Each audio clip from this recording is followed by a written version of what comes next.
Pred seboj imamo prevod besedila o koncu okupacije Afganistana. Za prevod smo se odločili iz dveh poglavitnih razlogov. Prvi je, da gre za zgodovinski dogodek. Spravi, gre za dogodek, ki bo vplival na politična razmerja sil v svetu.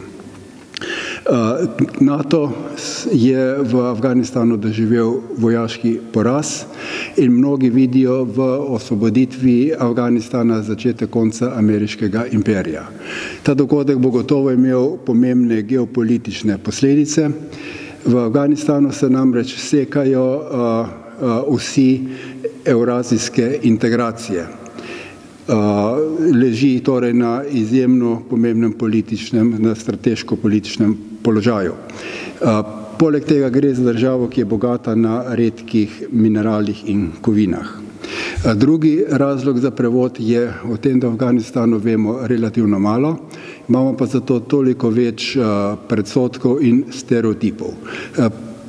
Poleg tega je to, kar vemo v Afganistanu in kar slišimo v Afganistanu, obarvano s sovražno propagando.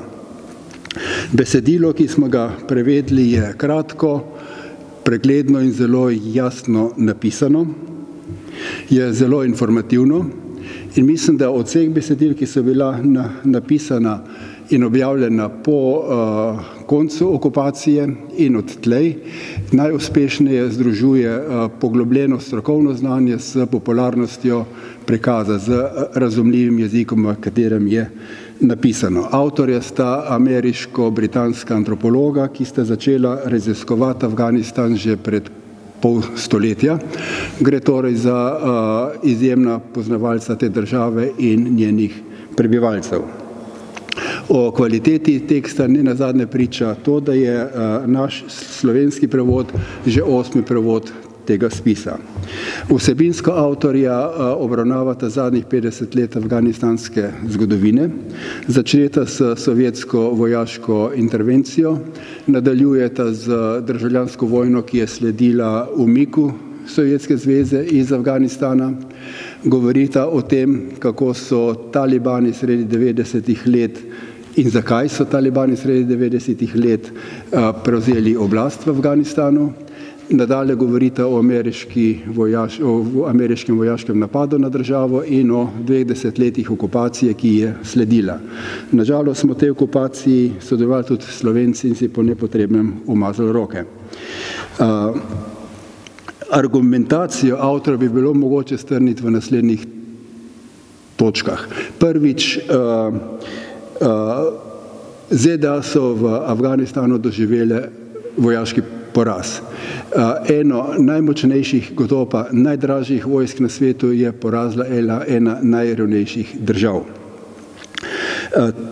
Talibani so zmagali, ker so imeli podporo ljudstva. In v vsakem primeru so imeli večjo podporo ljudstva, kot jo je imela vlada, ki so jo nastavili okupatorji. Afganistanci so podpirali talibane ne zato, ker bi jih ljubili, ampak zato, ker je bila okupacija izjemno okrutna in koruptivna. Talibani so pa bili edini, ki so se proti njej bojevali. Avtorja nadalje argumentirata, da je bil vojaški poraz Združenih držav v Afganistanu tudi politični poraz tako imenovane vojne proti terorizmu, ki je obarvala začetek našega stoletja. Nadalje avtorja argumentirata, da gre za prelomen zgodovinski dogodek in da bo vpliv Združenih držav na politično dogajanje v svetu poslej, da se bo ta vpliv zmanjšal. Nadalje in na koncu avtorja precej govorita o feminizmu, o tem sta tudi sicer veliko pisala.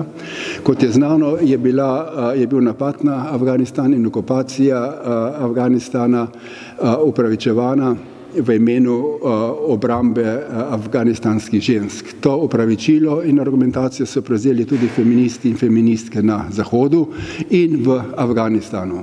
Dejstvo, da so se feministi in feministke postavili na stran okupatorjev, bo po mnenju avtorjev imelo za feminizem naravnost katastrofalne posledice.